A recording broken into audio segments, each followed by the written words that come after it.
I'm looking through this and I forgot how bad it actually is. Hey, I want to talk about this book called Geek Girls Unite, and then it says how fangirls, bookworms, indie chicks, and other misfits are taking over the world. So Leslie Simon, the author, is a staff writer at MTV.com. It felt almost like I was reading some kind of textbook for like a sociology class, like this is what geek culture is. Or maybe even better yet, like a so you want to be a geek, here's how manual. It's just super, super weird. So each chapter opens with a quiz where by answering 5 multiple choice questions, you can tell whether or not you are one of these kinds of geeks.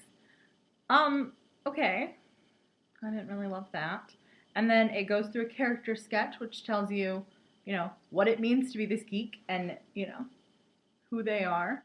Then there's a section which shows you the role models, which is fine. That's kind of part of what I was expecting. And then it goes into the frenemies section, which is who are the people that you should avoid if you're in this geek section. Like, you should avoid people who didn't know, random facts about the Twilight movie if you think you're a literary geek. Fangirls are frenemies with any athletes. Anybody who uses Twitter and uses lolcat speak. Literary geeks' frenemies are anyone who uses Cliff Notes. I'm not even kidding. People who are commuting who appear to be reading Anna Karenina. Apparently we're supposed to judge them. They could actually be reading Anna Karenina. We're not considering that an option. People who read It's a Sure Thing by Snooki. Anyone who thinks Stephanie Meyer is a good writer. This book's opinion on Twilight is so back and forth, I don't even know what to think about. Film geeks need to avoid anybody who sees movies with Channing Tatum. People who refuse to discuss the meaning of movies because overanalysis diminishes the film's effectiveness and strips the viewer of the true cerebral experience. Frenemies for music geeks include people who sing loudly in bars, people who listen to Miley Cyrus, or now that's what I call music CDs, soccer moms. Many girls' frenemies are investment bankers, stockbrokers, and various other Wall Street douchebags. Girls who wear leggings instead of pants.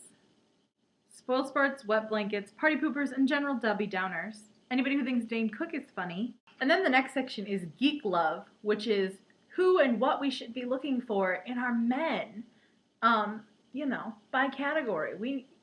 Heaven forbid I like music and I end up with a man who doesn't share my same geekiness. Heaven forbid I'm a music geek and I want to get with a fanboy. It's like Romeo and Juliet, man. Chapter finishes up with what you should be listening to, reading, what websites you should be going to, what movies you should be watching, and books you should be reading in big lists. Because, part of being a geek is fitting into small confined boxes of what other people tell you should like. And then sometimes this book goes off and it's just straight up mean.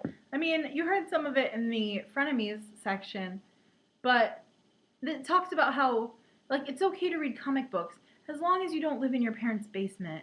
And it's okay to like Twilight as long as you're not over the age of 22, because then it becomes ridiculous. If we're supposed to be geek girls uniting in a sorority-like setting, why are we putting people down throughout the whole book? I don't understand what you're doing.